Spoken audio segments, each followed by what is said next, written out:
Hello दोस्तों, स्वागत करता हूं आप सभी का मेरे इस चैनल पर। जैसा कि आप जानते हैं कि किसी भी प्रतियोगी परीक्षा हो, चाहे वो रेलवे हो या एसएससी का एग्ज़ाम हो या बैंकिंग हो, आईटीआई हो, पॉलिटेक्निक हो, टीईटी का एग्ज़ाम हो, पुलिस हो या फिर पीसीएस एग्ज़ाम हो, इन सभी में जनरल साइंस से क्वेश्चन ज़रूर पूछे जाते हैं। उसमें भी बायोलॉजी सेक्टर का तो रोल और भी इम्पॉर्टेंट हो जाता है। तो हाजिर हूँ बायोलॉजी के 15 महत्वपूर्ण प्रश्नों के साथ। और मैं आपको फिर से याद दिला दूँ, ये जो क्वेश्चन मैं लाया हूँ, ये क्वेश्चन किसी न किसी एग्ज़ाम में ज़रूर पूछे गए हैं और ये क्वेश्चन बार बार पूछे जाते हैं। तो आप किसी भी प्रतियोगी परीक्षा की तैयारी कर रहे हैं तो इन क्वेश्चनों को ज़रूर ध्यान में रखें। तो आइए शुरू करते हैं। पहला क्वेश्चन है, एंजाइम क्या होते हैं? तो आप इसको देखिए, इसका ऑप्शन में है एस्ट्रॉइड, ए में है, ऑप्शन बी में है कार्बोहाइड्रेट, ऑप्शन सी में है प्रोटीन और ऑप्शन डी में है लिपिड। तो इसका सही जवाब हो जाएगा ऑप्शन सी। एंजाइम प्रोटीन होते हैं। आप जानते हैं कि एंजाइम जो है वो मुख्य रूप से क्या होते हैं? प्रोटीन होते हैं। ये क्वेश्चन मुख्य रूप से बीपीएससी में भी पूछा जा चुका है। तो आप ये क्वेश्चन को देखिए, ये क्वेश्चन बार बार पूछे जाते हैं। एंजाइम एक कार्बनिक पदार्थ होता है जो एक रासायनिक अभिक्रिया को 10 गुना बढ़ा सकता है। एंजाइम की खोज जो है, आप जानते हैं कि सबसे पहले कौन किया था? वो जर्मनी के वैज्ञानिक थे, कुहने। तो आप इस पॉइंट को नोट डाउन करिए कि एंजाइम का खोज भी आपसे पूछा जा सकता है। एंजाइम का खोज कौन किया था? जर्मन वैज्ञानिक थे, कुहने। तो सही जवाब हो जाएगा प्रोटीन। नेक्स्ट क्वेश्चन की ओर बढ़ते हैं। नेक्स्ट क्वेश्चन हमारा है क्वेश्चन नंबर 2। दूध में दूसरा सबसे बड़ा तत्व कौन सा पाया जाता है? आप जानते हैं कि दूध में जो है सबसे पहला बड़ा तत्व जल है जो 87% पाया जाता है। यहाँ ऑप्शन ए में है वसा, ऑप्शन बी में है शर्करा, ऑप्शन सी में है खनिज और ऑप्शन डी में है जल। तो देखिए और बताइए। तो इसका सही जवाब हो जाएगा जल तो यहाँ पे लेना नहीं है, क्योंकि जल जो है वो सबसे ज़्यादा 87% पाया जाता है। जल 87% पाया जाता है। आप जानते हैं कि जल जो है वो 87% पाया जाता है जल। तो दूसरा यहाँ पूछा गया है, तो दूसरा इसका सही जवाब हो जाएगा शर्करा। शर्करा इज द राइट आंसर। शर्करा ये 4.8% पाया जाता है दूध में। नेक्स्ट क्वेश्चन की ओर बढ़ते हैं। तीसरा हमारा बहुत ही इम्पॉर्टेंट क्वेश्चन है। इन क्वेश्चन को आप देखिए। तीसरा क्वेश्चन है कि कार्बोहाइड्रेट के अलावे हमारे आहार में ऊर्जा का मुख्य स्रोत क्या होता है? कार्बोहाइड्रेट के अलावे तो पहला ऑप्शन है प्रोटीन, बी में है खनिज, सी में है वसा और डी में है विटामिन। तो आप इस क्वेश्चन को अच्छे से पढ़िए और सही सही जवाब आसानी से दीजिए। क्वेश्चन को देख सकते हैं इसके लिए। तो इस क्वेश्चन का सही जवाब हो जाएगा ऑप्शन सी यानी फैट। क्वेश्चन का सही जवाब हो जाएगा सी यानी फैट, वसा। कार्बोहाइड्रेट के अलावे जो है हमारे आहार का मुख्य स्रोत वसा है। चलिए अगले क्वेश्चन की ओर बढ़ते हैं। अगला क्वेश्चन है हमारा कि छीली हुई सब्जी को धोने से कौन सा विटामिन नष्ट हो जाता है?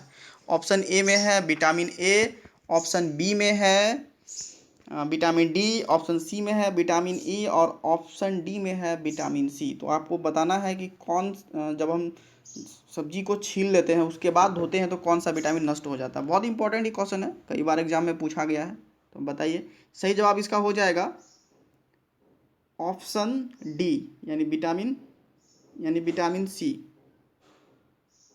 Vitamin C is the right answer. आप जानते हैं कि मानव के शरीर के लिए 13 प्रमुख विटामिन जो है वो 13 प्रमुख विटामिन है, जिसमें से 4 जो है वसा में घुल जाता है ना। वसा में घुलनशील विटामिन की बात करेंगे अगर हम, तो वसा में घुलनशील विटामिन है vitamin A, vitamin D, vitamin E and vitamin के। वसा में घुलनशील विटामिन ये है। चलिए अगले क्वेश्चन की ओर बढ़ते हैं। अगला क्वेश्चन हमारा है गुर्दे यानी किडनी का कार्यात्मक यूनिट या इकाई क्या है? बहुत बार एग्जाम में पूछा है। ऑप्शन ए में है न्यूरॉन, ऑप्शन बी में है एक्सॉन और ऑप्शन सी में है नेफ्रॉन और ऑप्शन डी में है धमनी। तो इसका सही जवाब आप दीजिए। इस क्वेश्चन का सही जवाब हो जाएगा नेफ्रॉन यानी ऑप्शन सी। नेक्स्ट क्वेश्चन की ओर बढ़ते हैं। अगला क्वेश्चन है कि एड्स के विषाणु किसे नष्ट कर देते हैं। एड्स के विषाणु किसे नष्ट कर देते हैं। ऑप्शन ए में है न्यूट्रोफिल, ऑप्शन बी में है मोनोसाइट, और ऑप्शन सी में है बेसोफिल, और ऑप्शन डी में है लिम्फोसाइट। बहुत ही इंपॉर्टेंट क्वेश्चन है, जवाब इसका दीजिए कि क्या होगा इसका सही जवाब। तो इसका राइट आंसर हो जाएगा ऑप्शन, बताइए, option D. Right answer is the option D, यानी लिम्फोसाइट।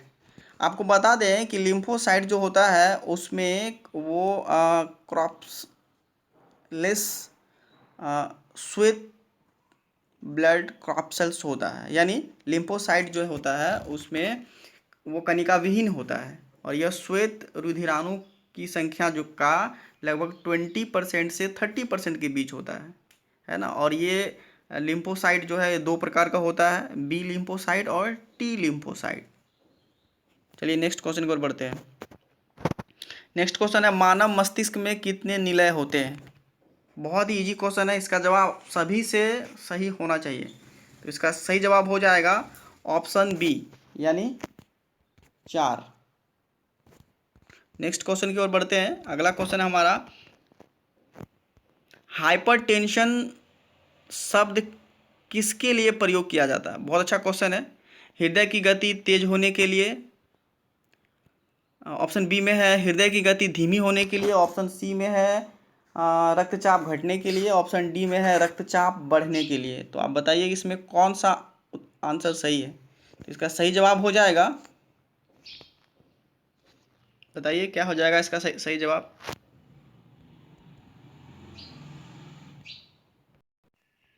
तो इस क्वेश्चन का सही जवाब हो जाएगा ऑप्शन डी, रक्तचाप बढ़ने के लिए। रक्तचाप बढ़ने के लिए हम हाइपरटेंशन शब्द का प्रयोग करते हैं। सामान्य मनुष्य का जो रक्तचाप होता है 120/80, 120/80 होता है ना। आप जानबे करते हैं mmHg होता है। चलिए नेक्स्ट क्वेश्चन को बढ़ते हैं। नेक्स्ट क्वेश्चन हमारा है कि दिल का दौरा अर्थात हार्ट अटैक किस कारण होता है। ऑप्शन ए में है हृदय पर जीवाणु का हमला होना, ऑप्शन बी में है हृदय की गति का रुक जाना, ऑप्शन सी में है हृदय में रक्त की आपूर्ति में कमी होना, और ऑप्शन डी में है कोई नहीं। तो इसका सही जवाब हो जाएगा option C. Option C is the right answer. हृदय में रक्त की जब आपूर्ति कम हो जाता है तो उस स्थिति को हम हार्ट अटैक कहते हैं। नेक्स्ट क्वेश्चन है हमारा, अगला क्वेश्चन है कि हृदय का पहला सफल प्रत्यारोपण किसने किया था। हृदय का जो है पहला सफल प्रत्यारोपण कौन डॉक्टर किया था। उसका पहला ऑप्शन ए में है DS पेंटल, ऑप्शन बी में है CN बर्नार्ड, ऑप्शन सी में है D सेठी, और ऑप्शन डी में है PK सेन।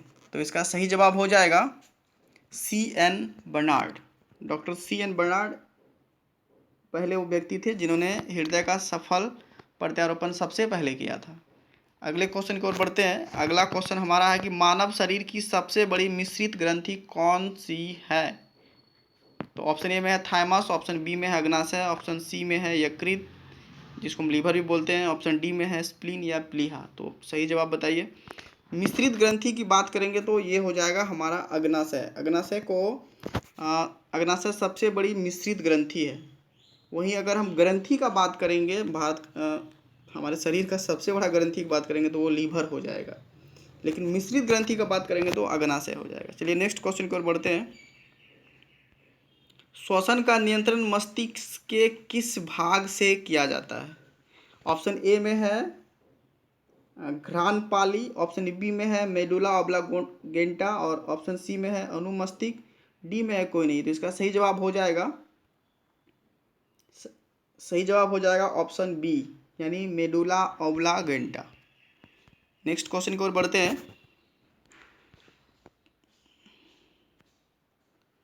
नेक्स्ट क्वेश्चन हमारा है क्वेश्चन नंबर 13। जन्म के बाद मानव के किस ऊतक में कोई कोशिका विभाजन नहीं होता है।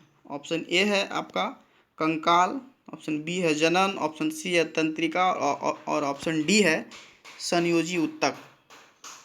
तो आप जानते हैं कि तंत्रिका में कोई कोशिका का विभाजन नहीं होता है।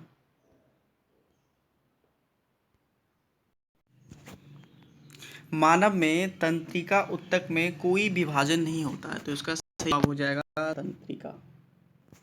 नेक्स्ट क्वेश्चन की ओर बढ़ते हैं। अगला क्वेश्चन है ईईजी। ईईजी का प्रयोग किसकी गतिविधि दर्ज करने के लिए करते हैं? ऑप्शन ए में है हृदय, ऑप्शन बी में है फेफड़ा, ऑप्शन सी में है मस्तिष्क और ऑप्शन डी में है मांसपेशियां। तो ईईजी आप जानते हैं कि मस्तिष्क की गतिविधि दर्ज करने के लिए ईईजी का प्रयोग किया जाता है, तो इसका आंसर हो जाएगा सी। नेक्स्ट क्वेश्चन पर बढ़ते हैं। जीवधारियों को 5 जगत यानी 5 किंगडम में किसने विभाजित किया? बहुत इंपॉर्टेंट क्वेश्चन है, बहुत ही इंटरेस्टिंग भी है, आप लोगों ने पढ़ा है, तो जवाब दीजिए इसका क्या होगा। ऑप्शन ए में है RH हुईटेकर, ऑप्शन बी में हैकेल, ऑप्शन सी में लीनियस और ऑप्शन डी में है कॉपलैंड। तो इसका सही जवाब हो जाएगा हुईटेकर। हुईटेकर ने जीव जगत को 5 भागों में बांटा था। पहला था मोनेरा, दूसरा प्रोटिस्टा, तीसरा प्लांट और चौथा फंगस और पांचवा एनिमेलिया। ठीक है, ये 5 था, है ना। Thank you for watching. आप मेरे चैनल से जुड़े रहिए। अगर वीडियो अच्छा लगा तो लाइक ज़रूर करिए और जुड़े रहिए। मैं जितना हो सकता हूँ आपकी सेवा में आता रहूँगा, अच्छे अच्छे वीडियो लेके बनाता रहूँगा। Thank you.